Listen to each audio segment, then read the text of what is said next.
Hello everyone, welcome back. I hope your day is starting off just great. Let me introduce the topic for today's video with this beautiful picture behind me, taken from the Icefields Parkway in Alberta by Barbara and shared on the I Choose Canada group.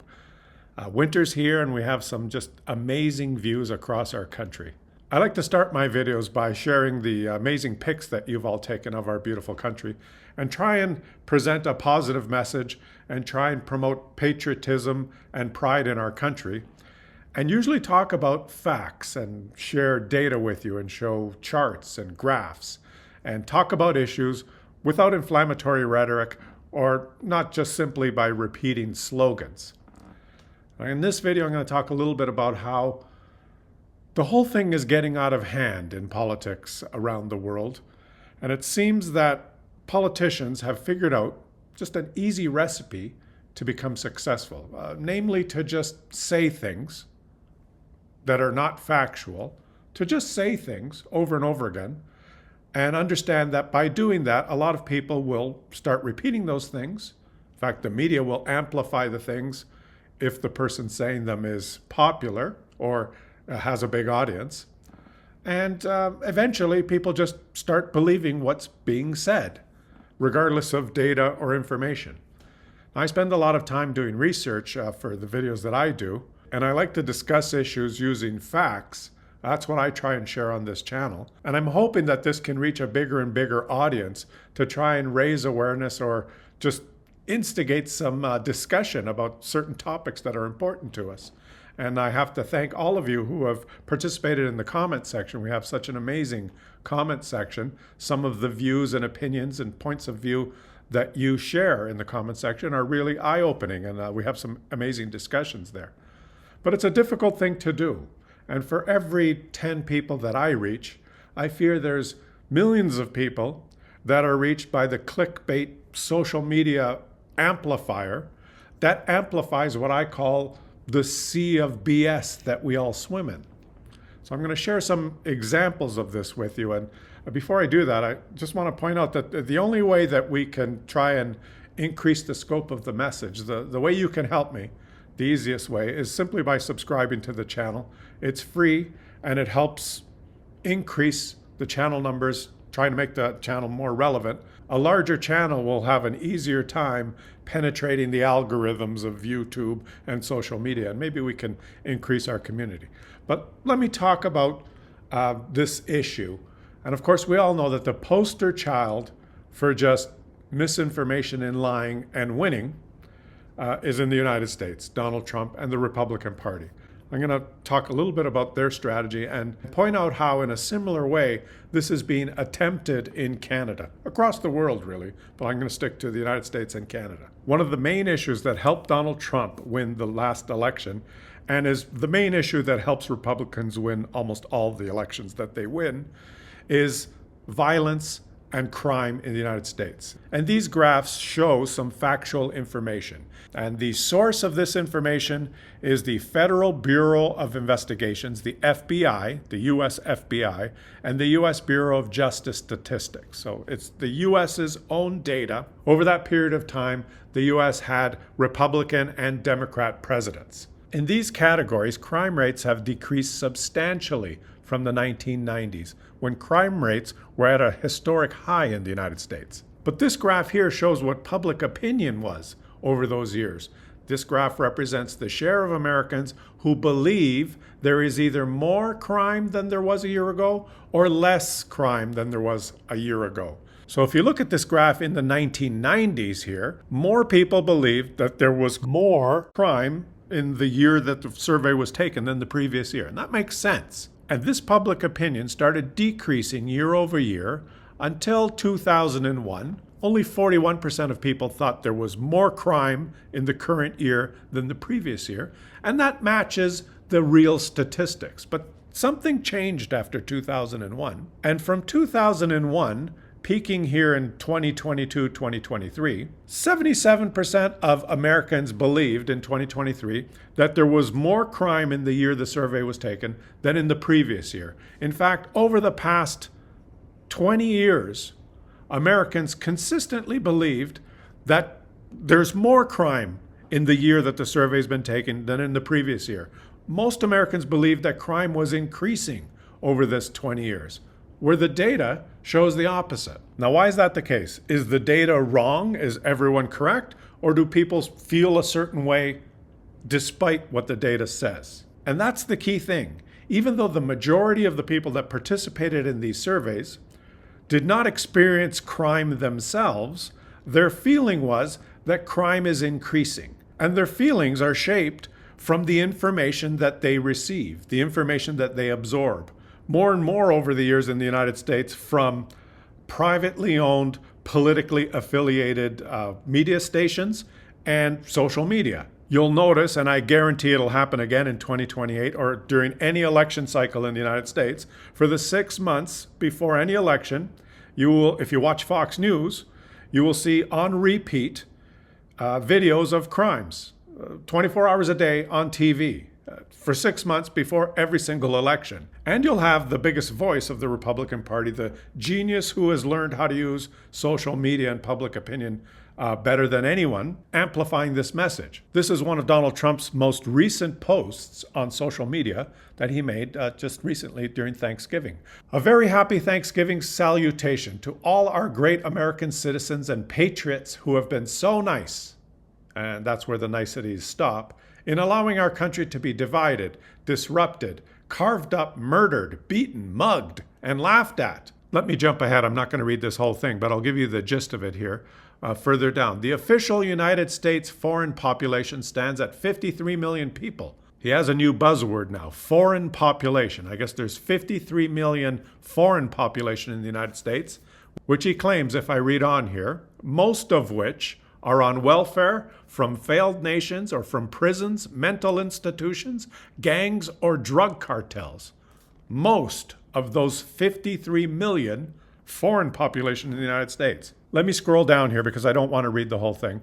As an example, hundreds of thousands of refugees from Somalia are completely taking over our once great state of Minnesota. Somalian gangs are roving the streets looking for prey as our wonderful people stay locked in their apartments and houses, hoping against hope that they will be left alone. That's how extreme the rhetoric has gone in the United States. It's almost like watching an old Batman movie where they're talking about Gotham City crime out of control and they need their hero Batman to come and save them. And I guess Donald Trump and the Republicans are Batmen. The fact is there's no logic or data in those statements. They're just inflammatory remarks designed to create a feeling from the people that absorb it. And there is crime in the United States, and crime is a bad thing. People don't want crime. So if someone just talks about crime, obviously the tendency is to think, yeah, I don't like crime, and I want there to be less crime. So the strategy for this particular politician is just to say that crime is out of control, crime is terrible, there's 53 million foreigners here, and they're responsible for the crime. And then the hook is, well, the Democrats, they let all those 53 million in here, and if you vote for them, they're going to let more of these foreign criminals into our country, and crime will be out of control. It's a very simple message, and unfortunately in the United States, the Democrats are so flaccidly inept, they just react and respond to this narrative, and they're going to lose every time, because as an election gets closer, the narrative will be amplified more and more and more. They're eating the cats, they're eating the dogs, they're eating the pets of the people that live there. And the Democrats will just fall into the trap of discussing this issue in quotation marks, and they can't win that issue because people's feelings are that crime is bad.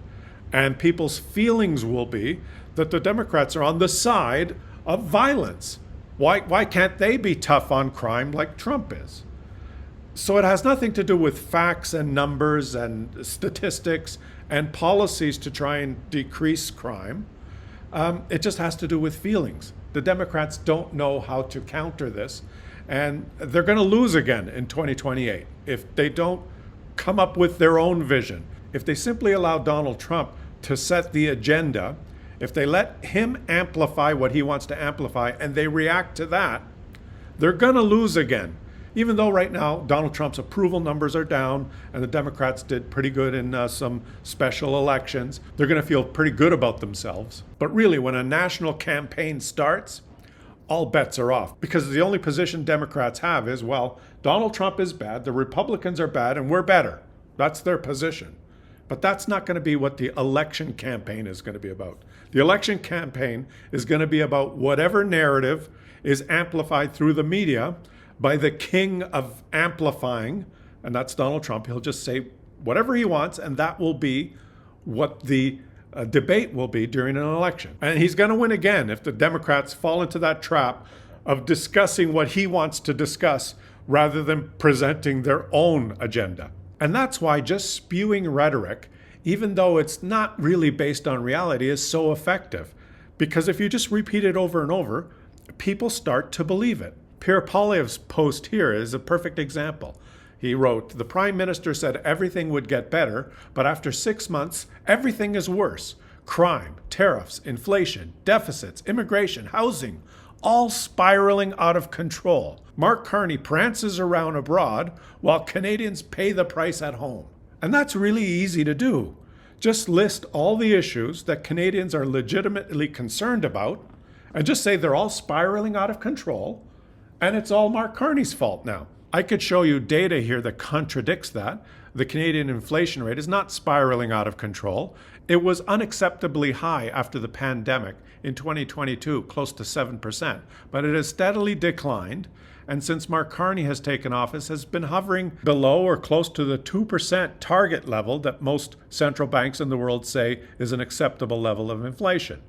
It's not spiraling out of control. The average price of a home in Canada peaked in 2023 at around $750,000 Canadian, but home prices have started to come down and in fact now have settled into a fairly steady 680,000, a definite decrease, still an affordability crisis, but home prices are not spiraling out of control in the past 6 months since Mark Carney became Prime Minister. Immigration is not spiraling out of control. In fact, there's been almost no increase in population size of Canada during the first quarter of 2025. The population of Canada increased by 20,000 people in the first quarter. This was the smallest quarterly growth since the third quarter of 2020.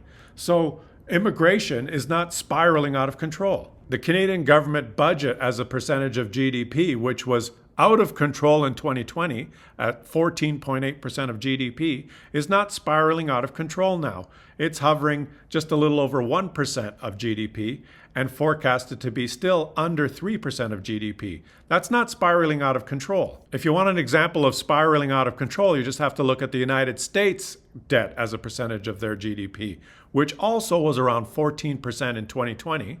And is now spiraling out of control at more than 6% of GDP. The United States has a really serious debt problem, a real serious deficit problem. Their deficits are spiraling out of control, and they're going to have to figure out what to do about it. And again, let me point out in the post that Pierre Poilievre made, where he claims that all these things are spiraling out of control, there's no data.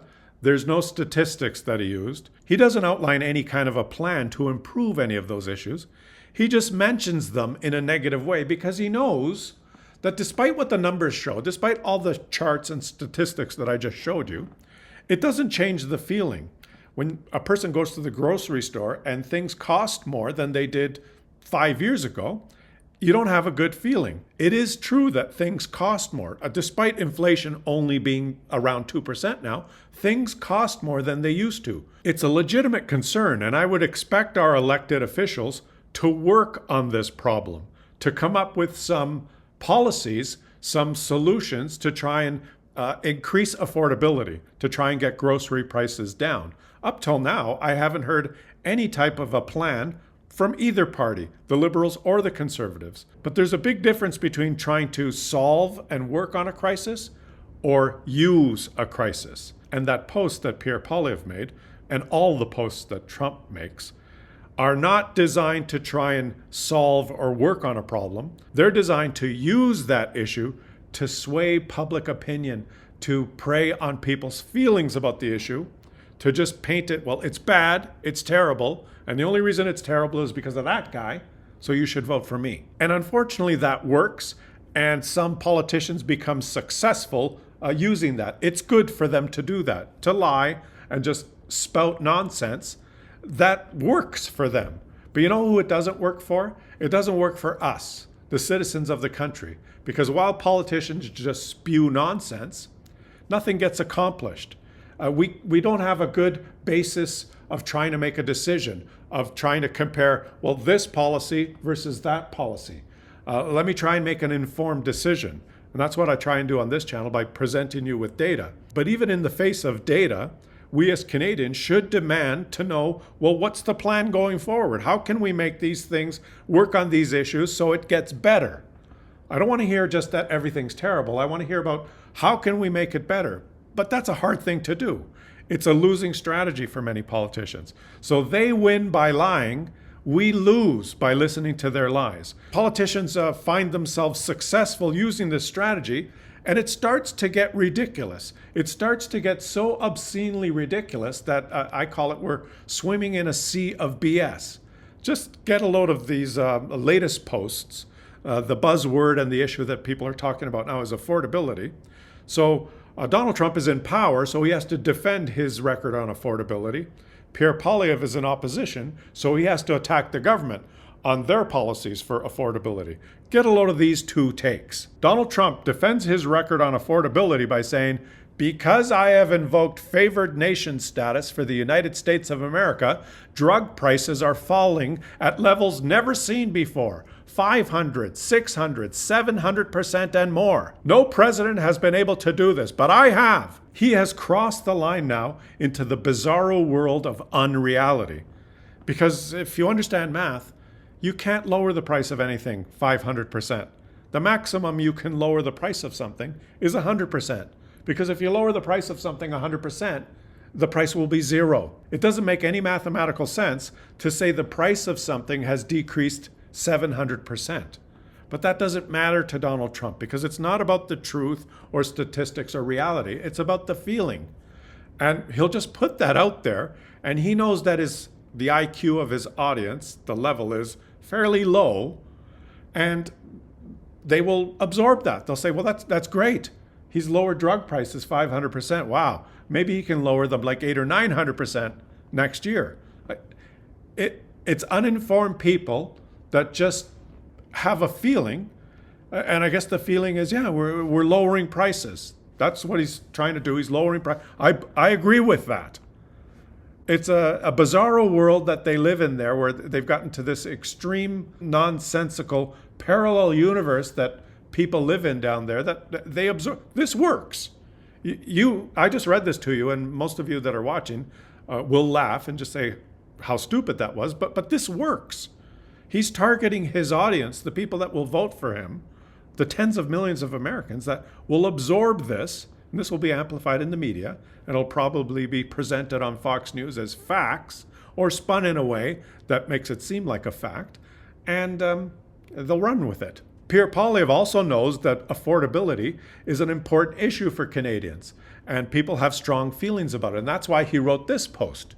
Canada should have the most affordable and abundant food in the world. Now that's a very interesting point of view in itself, because every Canadian knows, if you just look out your window right now and look at the snow, you'll know that for almost half the year, we have a lot of trouble growing food in our country, and we import a lot of our food. But Pierre Poilievre says we should have the most affordable and abundant food in the world. Okay. No family should have to choose between paying a power bill or putting a nutritious meal on the table, just to cover liberal taxes and inflation. Signed to take Mark Carney's hidden taxes off your grocery bill. And he includes a picture of a meager-looking meal. I should point out that all three of those items, if you go to the grocery store, do not have tax on them. But he asserts that Mark Carney has a secret hidden tax on your grocery bill.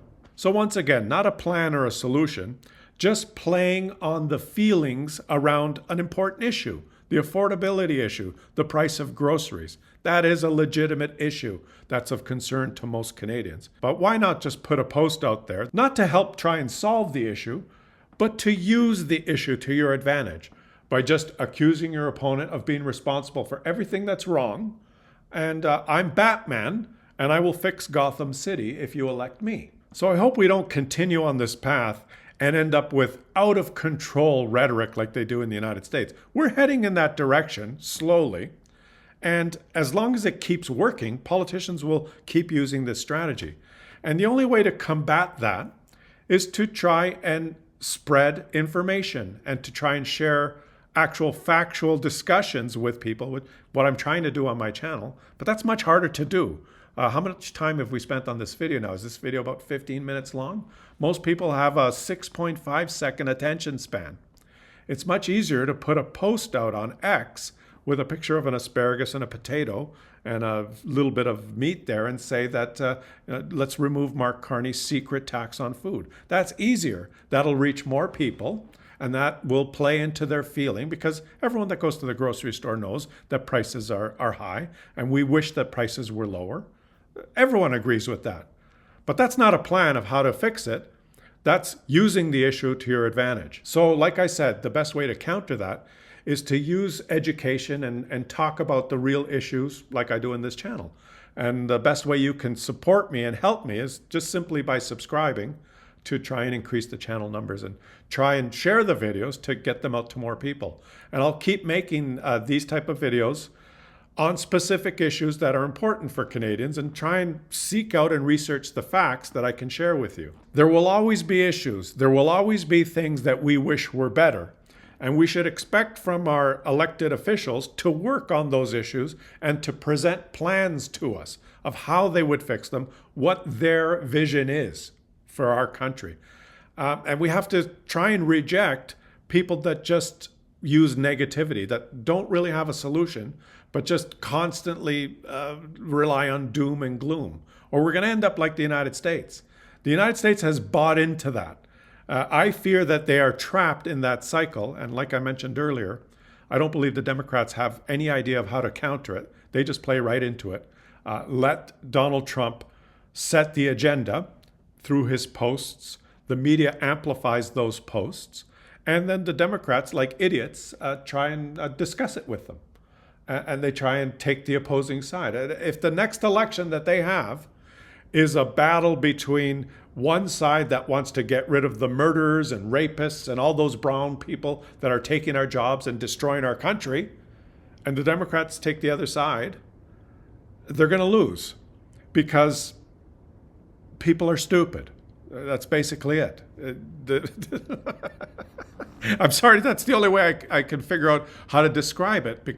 The strategy works. That's the problem. I know it makes you angry. You say, well, why would that work? Spewing nonsense, how will that work? Well, because there's a lot of Americans that have those feelings. That narrative resonates with them. And the Republicans supply them with an enemy. It must be their fault. That's why I haven't achieved what I want in my life. That's why I'm miserable. And that's why our country is going down the toilet. It's all those people's fault. That resonates with them. Their society believes that. And I sure hope that that doesn't happen in Canada, that we don't just build a political party that focuses on a bizarro imaginary world in order to win and stay in power by just spewing out nonsense and lies and more inflammatory rhetoric to capture the narrative and prey on people's feelings and win by doing that. I see it happening slowly in Canada, but we rejected it in the last election. We rejected it, but not completely. Not completely. And what that tells you is that there's legitimate issues that have to be improved in our country. Otherwise, a lot of people really wouldn't be affected by that type of narrative. You have to have some negative feelings in your mind about certain issues for that type of narrative to work on you. What it tells you is life isn't so good in the United States. They're not all feeling great about their country and themselves. And that's why this type of narrative works on them. You try this type of narrative in a country that's doing really well, in a country that has a very high standard of living where most of the people are happy. Go to Sweden or Norway or Denmark and try this narrative. It's not going to work. And I hope Canada doesn't fall on the wrong side of the line and follow the United States into this nonsense. I wanted to share this kind of a message with you today, just a little bit of a philosophical discussion. Hopefully I made you think. Thanks for watching the video and subscribe to the channel if you're enjoying it. Share the video to people that you think might enjoy watching it. Have a fantastic rest of your day, everyone. Enjoy the snow and the winter in our beautiful country. I just was out shoveling the snow, actually, and I didn't comb my hair after I shoveled it. I was wearing a hat, but I think I'm having a pretty good hair day. Well, so. Have a fantastic rest of your day, everyone, and I'll catch you all on the next one.